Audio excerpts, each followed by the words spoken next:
이번 시간에는 전통적인 신용중개와 그림자 금융에 대해서 공부해 보도록 합시다. 1문단. 은행을 통한 전통적인 신용중개는 고객으로부터 예금을 수취한 뒤에 자금이 필요한 개인이나 기업을 대상으로 하여 수익을 얻는 과정을 거친다.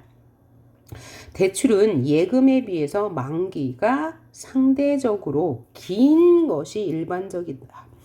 대출이 더 길대요.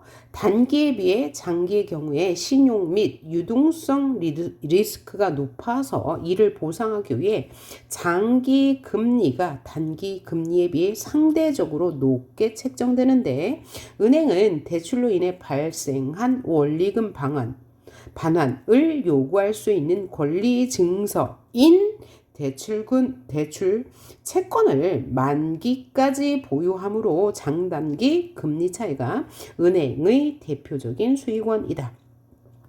은행의 자금 중개는 예금자, 은행 그리고 대출자로 연결되므로 비교적 단순한 구조를 거쳐 자금이 중개된다.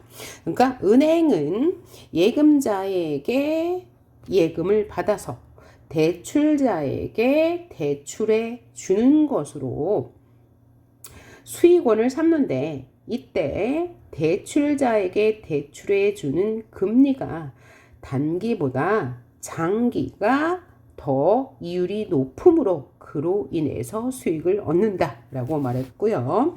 자, 그럼 두 번째 문단을 보면, 그림자 금융은 은행과 유사한 신용중개 기능을 수행하면서도 은행 시스템 밖에 있어서 건전성 규제나 중앙은행의 유동성 지원, 예금 보호자 등과 같은 은행 수준의 규제와 권리를 보장받지 못하는 금융회사 또는 금융상품을 말한다.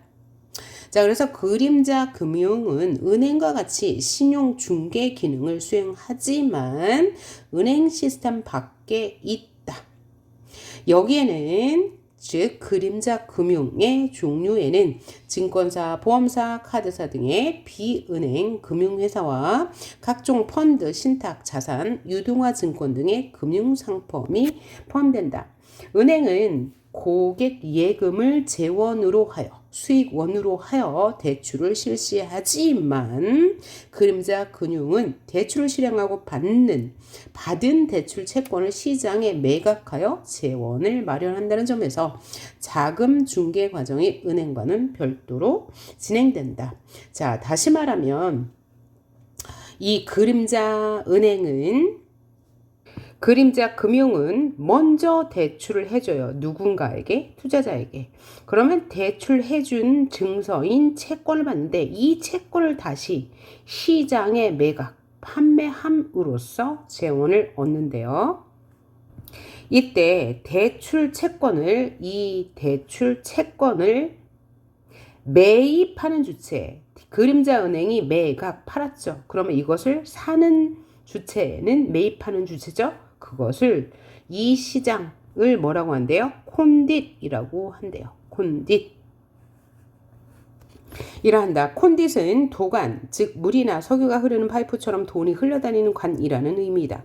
콘딧은 대출 채권을 매입하는 재원을 마련하기 위해, 그러면 콘딧 역시 자기 자본이 별로 없나 봐요.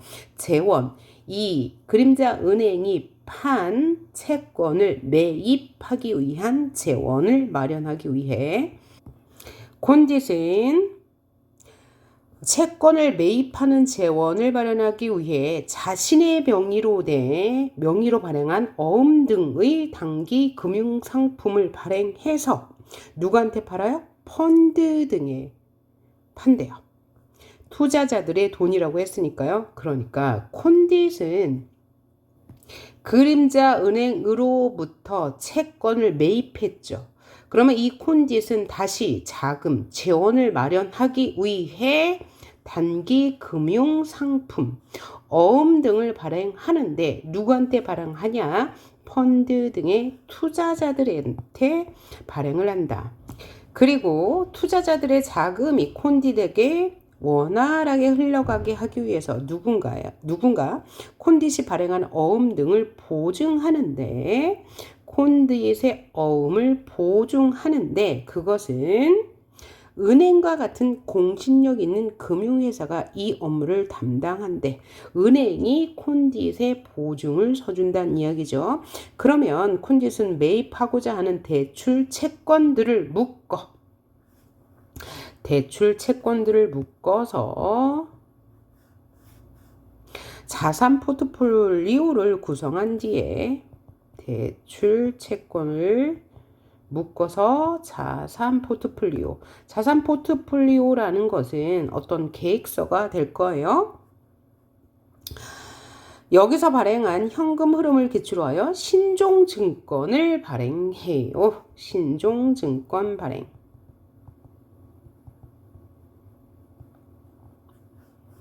하여 투자자에게 매각해요.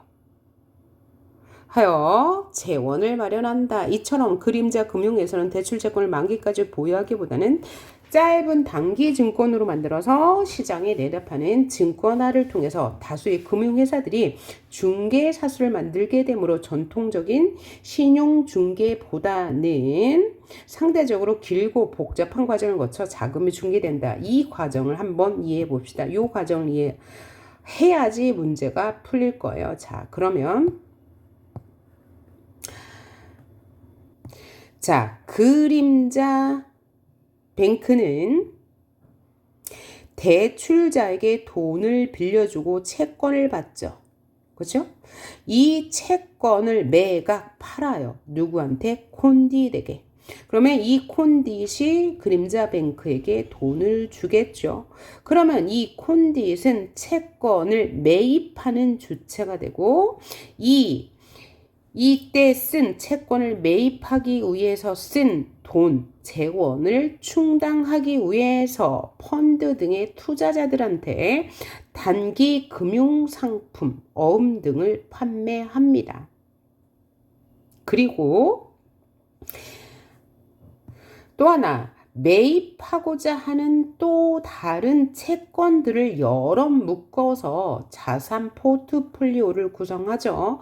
그래서 이를 기반으로 새로운 증권을 발행해요. 발행한다는 것은 판다는 얘기죠. 매각해요. 다른 금융상품을 팝니다. 여기까지가 이제 지금 본 내용이었어요. 그리고 또 하나는 콘딧이 펀드 등의 투자자들한테 어음 등 금융상품을 판매할 때 신용 보증이 필요한데 그 보증은 은행이 선다. 일반 은행이 보증을 선다. 지금까지의 내용이었습니다. 3문단 봅시다. 신종증권을 신뢰할 만한가는 결국 그림자금융이 최초에 실행한 대출의 건전성 여부에 달려있다. 처음에 그림자증권이 투자자들한테 채권을 판매했잖아요. 그것이 건전해야 한다. 그래야지 증권이 신뢰할 만하다라고 말했고요. 대출을 받은 사람이 원리금을 제때 갚지 못할 경우에 대출 채권이 불량해지죠. 그러면 신종증권 역시 부실해질 수밖에 없죠. 신종증권은 누가 판매한 거죠? 콘딧이 판매한 거예요. 하지만 신종증권이 어떤 대출과 연계되어 있는지 투자자로서는 알 수가 없어서 신용 위험이 높게 평가되므로 신용 위험이 높다는 얘기죠. 투자 윤리를 높이기 위해서는 신용도를 보강할 필요가 있다. 누가요? 콘딧이요. 콘딧이 채권을 매입한 주체이기 때문이죠.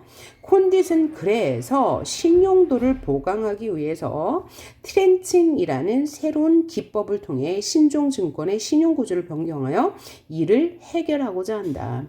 트렌칭은 신종증권을 신용도별로 조각내어 판매하는 증권화 기법으로 다수의 대출이 동시에 부실화될 확률이 낮다는 가정을 전제로 다수의 증권이 부실화될 확률이 낮다는 가정을 전제로 하고 있어요. 그래서 콘딧은 증권화 과정을 거쳐서 만든 신종 증권들을 신용도에 따라 신용 등급이 높으면 상위 트렌치, 낮으면 하위 트렌치로 분할한 뒤에 대출 부실에 따른 신용 위험을 하위 트렌치에 집중시켜서 상위 트렌치를 보호하고자 한다. 이거 다 누가 하는 내용이에요? 콘딧이 신용도를 높이기 위한 트렌칭 기법에 대한 설명입니다. 그래서 증권화를 통해 아까 증권화는 뭐라고 했죠? 신용증권을 발행한 것을 통해 총 위험을 줄일 수는 없어. 여전히 총 위험은 줄일 수는 없지만 트렌칭은 대출증권의 신용 위험을 하위 트렌치에 집중시켜서 위험 구조만을 변경해요. 그래서 상위 트렌치의 신용도를 상대적으로 높게 만들어서 비싸게 팔 수 있다. 그러니까 이제 고객들의 눈을 속이는 상품이라고 할 수 있는 거죠. 자, 그러면 대출 채권에서 부도가 발생하면 하위 트렌치를 매입한 투자자가 가장 먼저 손실을 하게 되죠. 왜? 하위 트렌치의 이익을 상위 트렌치에 몰아주었으므로, 그렇죠? 이후 부도가 계속 이어져 하위 트렌치 투자자가 더 이상 부담할 수 없으면 비로소 상위 트렌치 투자자가 손실을 입는 구조래요. 자, 여기까지 다시 정리할게요. 자, 그림자 뱅크는 대출 금융회사인데 은행과는 다른 뭐죠? 무슨 비은행을 말하는 거죠. 이 그림자 뱅크는 역시 은행과 같이 신용중개 기능을 수행하는데 은행과 달리 대출자에게 돈을 빌려주고 채권을 받으면 이 채권을 누구한테 팔아요? 콘딧에게 팔아요. 그리고 돈을 받죠. 이 콘딧은 이 채권을 매입함으로써 즉 재원을 마련하기 위해 펀드 등의 투자자에게 단기 상품을 판매해요. 그것은 어음이 될 수도 있습니다. 그리고 나서 이때 신용도를 보증받기 위해서 은행이 보증을 서준다고 합니다. 그리고는 매입하고자 하는 채권 여러 개를 또 묶어요. 그래서 자산 포트폴리오를 구성한 다음에 새로운 증권을 발행하는데 그 증권은 단기 증권입니다. 그 단기 증권인 금융상품을 매가 팝니다. 누구에게? 펀드 등의 투자자들에게. 그러니까 콘딧은 어음을 판매하기도 하고요. 둘째, 채권을 묶어서 증권화하여서 투자자들에게 판매하기도 한다는 거죠. 이럴 때 투자 요인을 높이기 위해서, 즉 신용도를 보강하기 위해서 트렌치 기법을 사용하는데 이 트렌치 기법은 상위 트렌치와 하위 트렌치를 구분하여, 다시 말해 신용도별로 조각 내어서 신용도가 높은 것은 상위 트렌치로, 신용도가 낮은 것은 하위 트렌치로 조각을 내서 증권화하는 기법이다. 증권화하는 기법인데 부실에 따른 신용 위험을 하위 트렌치에 집중시켜서 상위 트렌치를 보호한대요.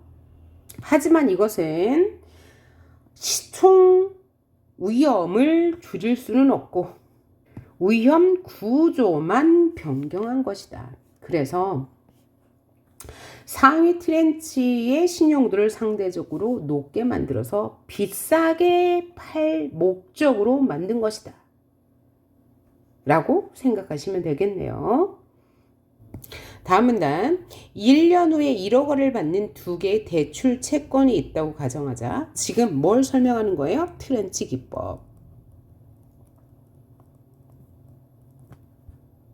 가정을 해보세요. 1년 후에 1억 원을 받는 두 개의 대출 채권이 있다고 가정해 봤을 때 각 대출 채권이 1년 뒤에 부도날 확률은 10%로 동일하다. A, B라는 채권이 있는데 부도날 확률이 10%로 동일하대요. 그리고 대출 채권들의 부도 사건은 서로 독립적이다. 서로 영향을 주지 않는데요. 대출 채권이 부도로 처리될 경우에 해당 채권에서 회수할 수 있는 금액은 없다고 하자. 부도가 나면 회수할 금액이 없대요. 회수 금액은 0. 이라고 한다면 이제 두 개의 대출 채권을 묶어 이를 기초로 신종 채권을 발행하자. 이게 바로 뭐예요? 트렌칭 기법이죠. 한 후 상위 트렌치와 하위 트렌치로 구조화한 경우를 생각해 보자. 이때 상위 트렌치 투자자가 1년 후에 1억 원을 받을 확률, 즉 회수 확률은 신종 증권의 가치가 1억 원 이상이면 되므로 두 대출 채권이 동시에 부도나지 않기만 하면 1억 원을 확실하게 받게 된다. 그리고 두 채권이 동시에 부도가 날 확률은 0.1 곱하기 0.1 하니까 0.01, 즉 1%이므로 회수 확률은 99%가 된다. 반면에 하위 트렌치의 투자자가 1억 원을 받기 위해서는 각각의 대출 채권에서 부도가 나지 않아야 하므로 81%가 된다. 0.81. 그러니까 81% 맞네요. 가 된다. 즉 상위 트렌치 투자자가 개별 대출을 실행할 경우 1억 원을 받을 확률, 즉 회수 확률은 90%였으나 여기서는 회수 금액이 90% 였으나 신종 증권의 트렌칭에 의해 회수 확률이 99%로 상승하게 되었죠. 그렇죠? 여기서 90%에서 99%로 상승하게 되었어요. 트렌칭 기법을 적용하지 않았을 때 90%를 회수할 수 있는 확률이 있었다. 부도 확률을 10%로 본다면, 그러나 신종 채권, 즉 트렌치 기법을 적용하면 상위 트렌치는 9%를 회수할 수 있어. 그러니까 회수 확률이 9%가 늘었다는 얘기죠. 반면에 그러면 하위 트렌치는 9%가 줄어서 81%만 회수하게 되겠네요. 자, 위에서 트렌치 기법을 적용하지 않았을 때는 90% 똑같았는데 트렌치 기법, 즉 신종 증권을 발행함으로써 이렇게. 그러니까 이 신종 채권은 뭐냐면 A와 B, 상위와 하위 항목을 묶어서 판매하는 거죠. 자, 이 부분 설명 읽어봅시다. 상위 트렌치 투자자가 개별 대출을 실행할 경우 1억 원을 받을 확률, 즉 회수 확률은 90%였으나 신종증권의 트렌칭에 의해 회수 확률이 99%로 상승하게 되죠. 반면 하위 트렌치 투자자는 신종증권의 트렌칭에 의해 회수 확률이 81%로 개별 대출 채권에 비해, 자 여기는 개별 대출 요거 한번 확인해요. 여기는 A 플러스 B, 이거는 개별 대출은 각각 A, B를 판매하는 거고, 묶음 대출은 A와 B를 하나로 묶어서 묶을 때 상위 트렌치와 하위 트렌치를 분할한 거죠. 자, 그래서 반면 하위 트렌치 투자자는 신종증권의 트렌칭에 의해 회수 확률이 81%로 개별 대출 채권에 비해 9포인트 낮은 회수율 확률을 감수하게 되며 사실상 하위 트렌치가 부담한 9%포인트의 회수 확률은 상위 트렌치로 이전된 것이죠. 그렇죠? 이렇게 이전된 것이다.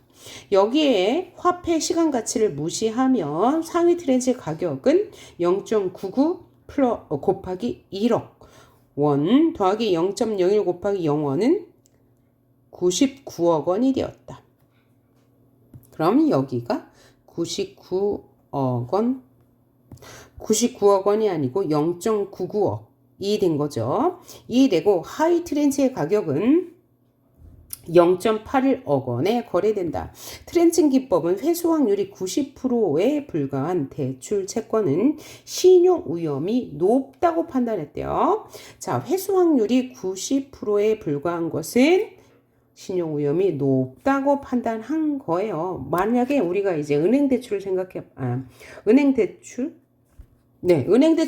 보면 대출 회수금이 원금에 못 미치면 신용 위험이 높은 거죠. 그렇게 생각하면 될 것 같고요. 그래서 시정에 참여하지 않던 투자자들에게 낮은 신용 위험을 가진 신종증권, 이게 바로 A. 이거 뭐죠? 상위 트렌치를 제공하여 투자 유인을 제공하여 시장 유동성을 높이는 혁신적인 기법으로 받아들여졌다. 오문단 그림자 금융은 도입 초기에는 은행의 자금 중개 기능을 보완하여 금융 효율성과 접근성을 촉진함으로써 금융산업의 발전과 혁신에 기여한 것으로 평가해왔다. 그런데 그림자 금융의 금융기법은 위험 총량을 없애는 게 아니고 위험 구조만을 변경한 거죠. 그게 바로 뭐예요? 트렌칭 기법이죠. 그래서 개별 투자자의 성향에 따라 위험 부담 수준을 조정하는 것임에도 불구하고 위험 총량을 줄이는 기법인 것처럼 인식되어 신종증권 발행 규모는 증가하였고 이에 따라 경제가 감당해야 할 총 위험은 오히려 증가하는 역설을 가져왔다. 2008년 글로벌 금융 위기를 거치면서 그림자 금융에 지나치게 의존했던 금융회사들은 파산했대. 그래서 그림자 금융 위기 확산의 주요 경로로 지목되면서 그림자 금융에 내재하고 있는 위험 요인을 재평가해야 한다는 목소리가 높아졌다. 자, 다시 말하면 그림자 금융이 처음 도입되었을 때는 긍정적인 평가를 얻었어요. 그런데 회사들이 파산으로 이어지자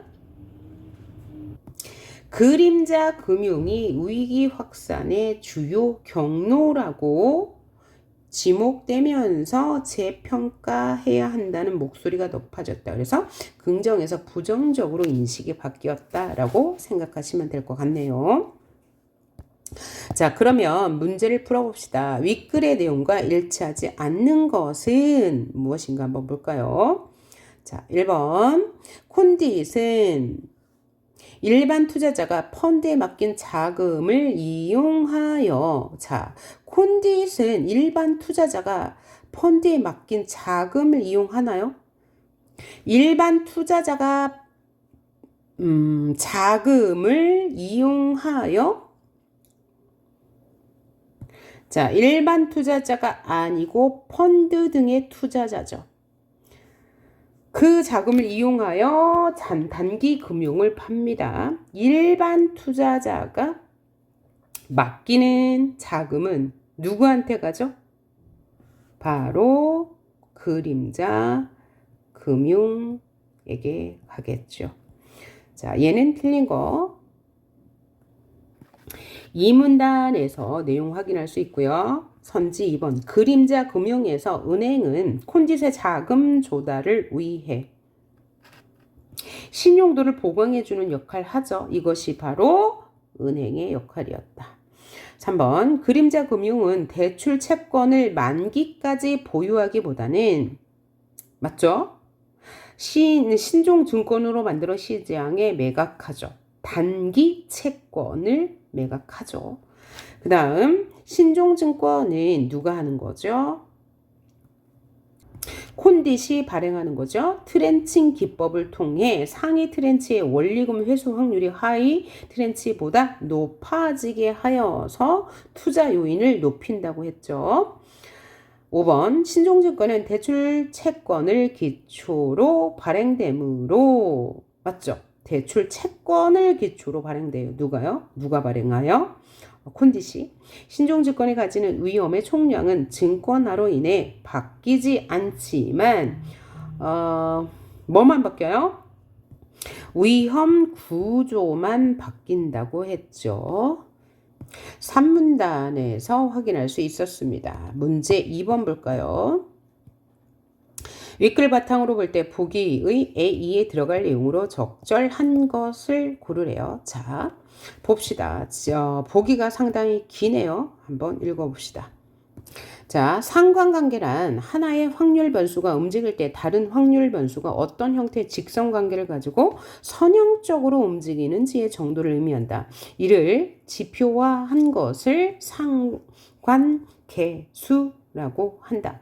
상관계수가 양의 값을 가지면 정방향, 음의 값을 가지면 역방향으로 움직인다. 이 얘기는 비례 관계가 성립한다. 정비례, 반비례 관계가 완전히 일치한다.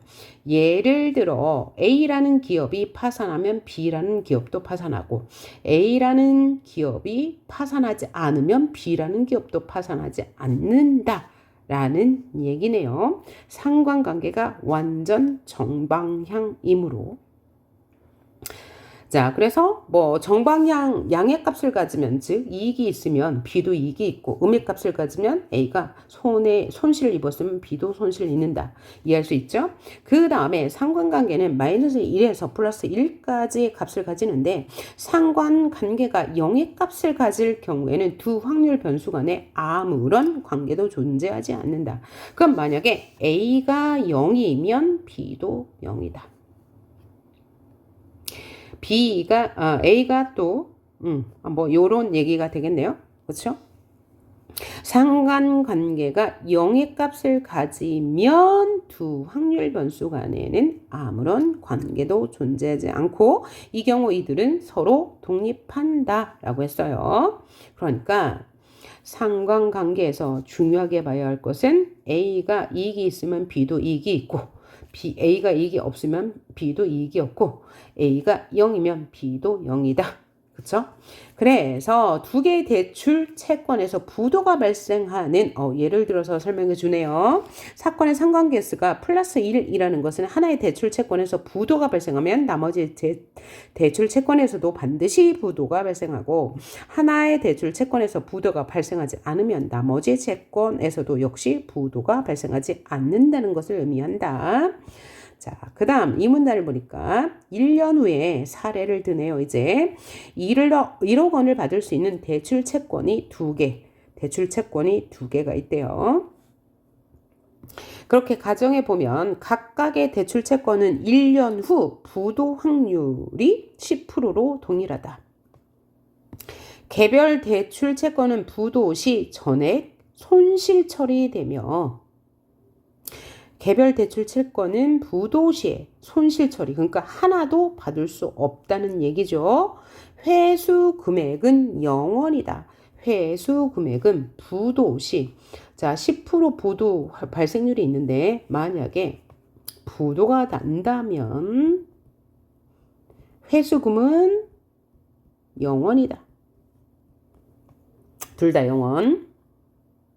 자, 이들 대출 채권은 미래 가치가 어떻게 될지 알 수 없지만 특정한 값을 가질 확률은 알려져 있는 확률 변수이다. 두 대출 채권의 부도 사건의 상관관계는 플러스 1. 아까 플러스 1이 뭐라고 그랬어요? 하나가 망하면 다른 하나도 망한다. 는 것이었죠. 그래서 하나의 채권에서 부도가 나면 다른 채권도 동시에 부도가 난다고 알려져 있다. 이제 두 개의 대출 채권을 묶어 이를 기초 자산으로 하여 묶어라고 했으니까 위에서 말한 무엇인가요? 지문에서 말한 신종 채권이네요. 트렌칭 기법. 이를 기초 자산으로 하여 신종 채권을 발행한 후 상위 트렌치와 하위 트렌치로 구조화한 경우를 생각해 보자. 근데 여기서 중요하게 봐야 할 것은 아까 우리가 1문단에서 뭐라고 그랬어요? 둘의 상관 개수가 어떻게 된다고? 하나가 망하면 다른 하나도 망한다. 요거 0이면 서로에게 영향을 주지 못한다. 요거 기억하시고. 자, 그러면 신종증권이 있어요. 만약에 그러면 회수 금액이 2라고 할 경우에는 1로 정한다고 그랬죠? 상관계수는 플러스 1이라고 했으니까 회수 금액이 2라고 한 것은 둘 다 망하지 않은 확률이네요. 그러니까 회수 금액이 2억 원이니까 상위 트렌치, 하위 트렌치 1 똑같이 받는다고 그랬죠? 상관 개수에 의해서.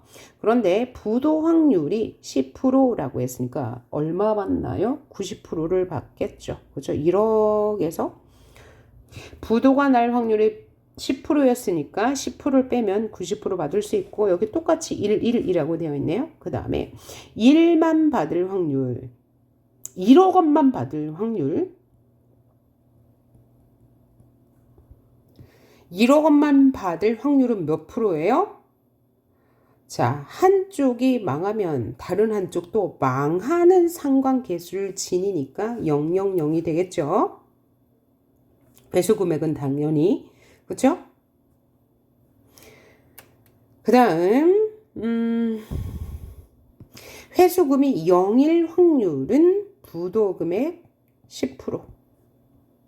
자, 여기 이해되셨나요? 신종증권이 두 개 있죠. 그런데 회수 금액이 2억 원이라는 것은 둘 다 부도가 나지 않았으니까 부도가 날 확률은 10%니까 회수 확률은 90%가 되는 것.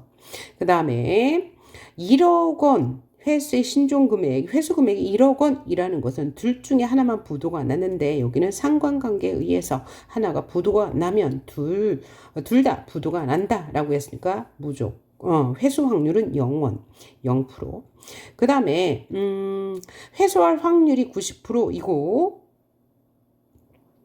가 있으니까 만약에 회수할 확률은 그러면 10%밖에 남지 않네요.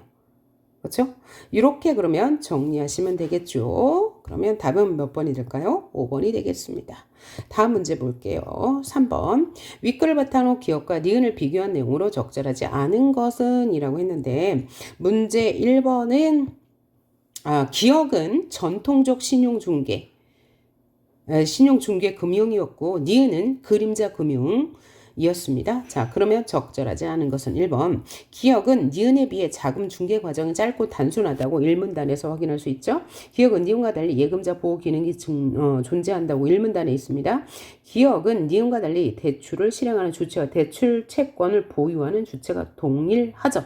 이게 이제 전통적 신용 중개 방식 1문단에 있고요. 2번 니은은 도입 초기에는 기억에 대한 보완적인 역할을 수행하면서 긍정적으로 평가받았는데 2008년 이후에 재평가되었다고 말하고 있고요. 5번 니은은 기억과 달리 대출 채권에 대해 공신력 있는 금융회사의 보강이 필요하다라고 했는데 니은은 당연히 필요하죠. 그런데 기억은 필요하지 않나요? 기억도 보강, 즉 보증이 필요합니다. 5번 제가 잘못 말했네요. 니은은 그림자 금융은 기업과 달리 전통적 은행과 달리 대출 채권에 대해 공신력 있는 금융회사의 신용 보강이 필요하다? 그게 아니고요. 그림자 금융의 신용 보강이 필요한 게 아니고 콘딧이 단기 금융을 발행할 때, 단기 금융 상품을 발행할 때 은행에 보증이 필요했다. 그래서 얘가 틀린 말이 되겠습니다. 자, 그 다음 4번 문제 볼게요. 자, 윗글을 바탕으로 보기를 읽고 추론한 내용으로 적절하지 않은 것을 고르래요. 자, 그러면 지문 보기 한번 읽어봅시다. 그림자 금융의 위험 요인으로 경기 상황에 따른 변동성이 높고 다수의 금융회사가 서로 밀접하게 연결되어 특정 상품이나 금융회사의 위기가 금융 시스템 전체로 확산될 가능성이 높다는 점이 제기된다. 그렇죠? 그림자 금융은 채권 등을 발행하여 조달한 자금에 대한 의존도가 높죠. 자금 의존도가 높아요. 자기 자본이 별로 없다는 거죠. 과도한 레버리지를 추구하는 특성을 가진다. 자금 조달의 경우는 경기가 호황일 때 채권 발행량이 증가하죠. 경기가 호황이라는 것은 시중에 돈이 많이 유통되고 있다는 뜻이니까. 그럴 때는 채권 발행량이 증가하고 불황일 때 채권 발행량이 감소하는 경기 순응성을 띈다. 그러면 경기 순응성이란 뭐다? 자, 호황일 때 채권 발행량이 증가하는 거, 불황일 때 채권 발행량이 감소하는 거. 자, 다시 한번 경기가 호황이라는 것은 시중에 유통되는 돈이 많기 때문에 돈을 많이 빌려줄 수 있어요. 채권이 바로 돈을 빌려주는 증서이니까요. 그리고 경기가 불황이라서 경기가 안 좋으면 시중에 돈의 유통이 줄어들죠. 그러면 채권 발행도 당연히 대출할 수 있는 금액도 적을 거예요. 이것을 우린 뭐라고 한다고요? 경기 순응성이라고 한대요. 한편 대출 채권의 부도 확률은 경기가 호황일 때는 낮아지는 한편 이것도 똑같죠. 그죠? 채권의 부도 확률은 경기가 호황일 때는 낮아지죠. 경기가 좋아지면 경기가 즉 시중에 돈이 많으면 부도 확률이 낮겠죠. 그렇죠? 그 다음에 불황일 때는 경기 역행성을 가지고 있다.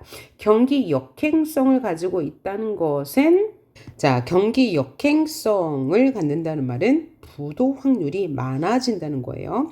따라서 경기가 호황일 때는 자금 조달이 용이하고 대출 채권도 안전한 반면에 경기가 불황일 때는 자금 조달이 어려운 데다가 대출 채권마저 위험해진다. 그래서 대출 채권이 위험해지면 모든 트렌치별 신종 증권의 가격은 낮아진다. 그러니까 채권이 위험해지면 당연히 그것을 살려는 사람이 없어지므로 가격이 하락하겠죠.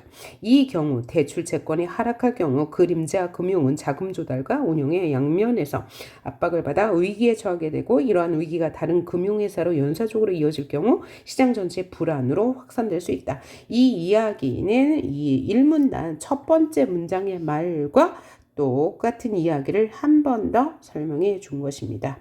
그럼 2문단 봅시다. 이에 따라 규제 당국은 규제 당국 국가겠죠.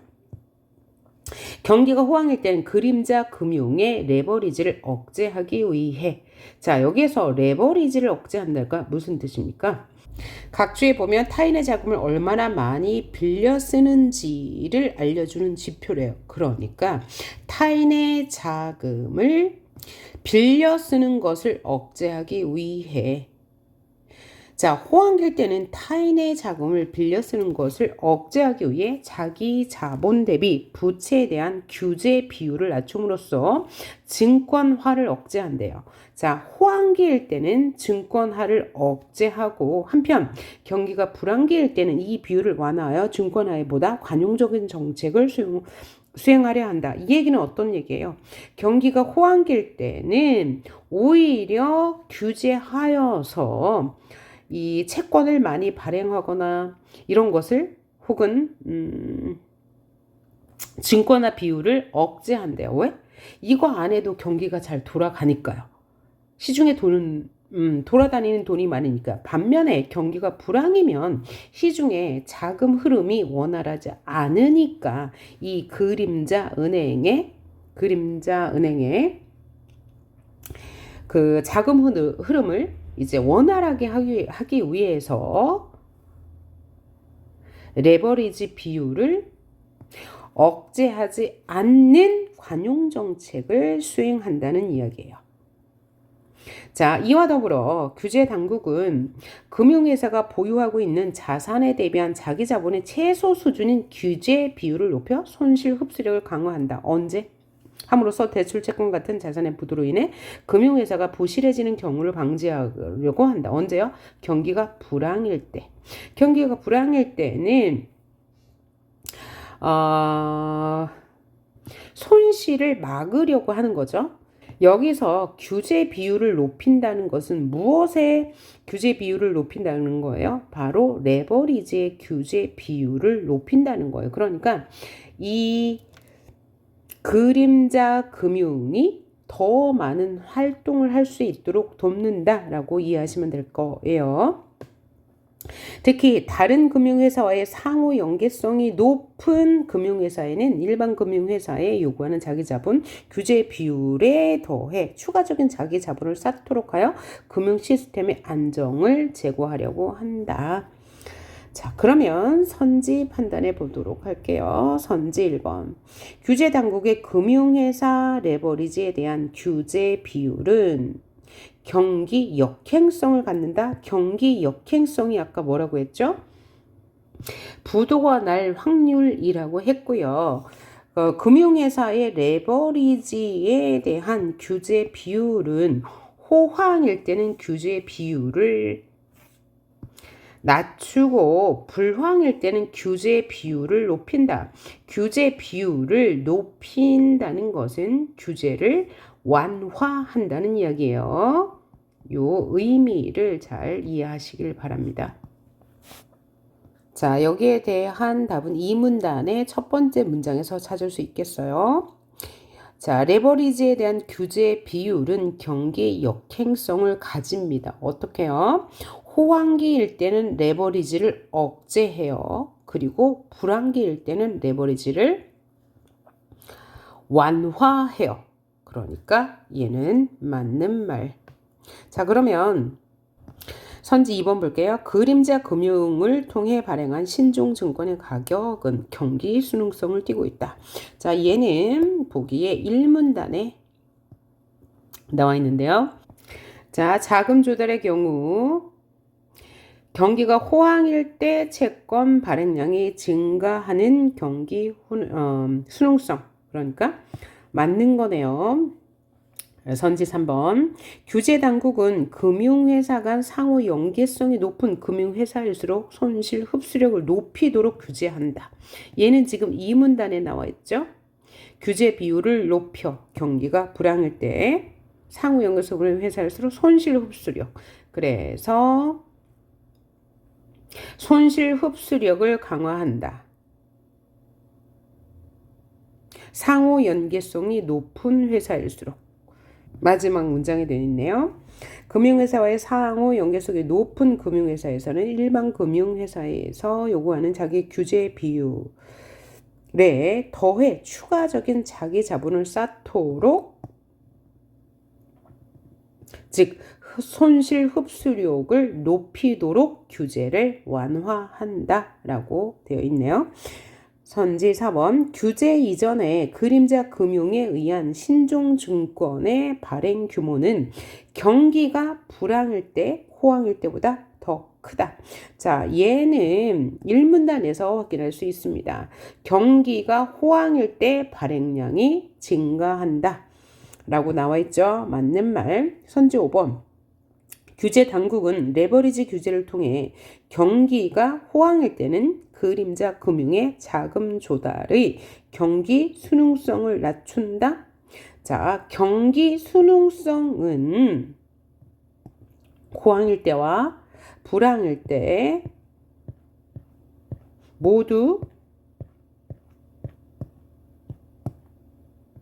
높여야 되겠죠. 왜냐하면 경기가 호황일 때는 경기 순응성을 가지고 있고 경기가 불황일 때는 경기 역행성을 가지고 있다고 했으므로 호황인 게 좋지 불황인 게 좋진 않을 거죠. 그러니까 경기 순응성을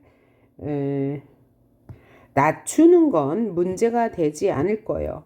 자, 경기가 호황일 때는 경기 순응성을 굳이 낮추지 않아도 경기 순응성을 띠니까요. 그리고 불황기일 때는 경기 역행성을 띠니까 경기 역행성을 낮추고자 하는 거는 맞는 말이 되겠네요.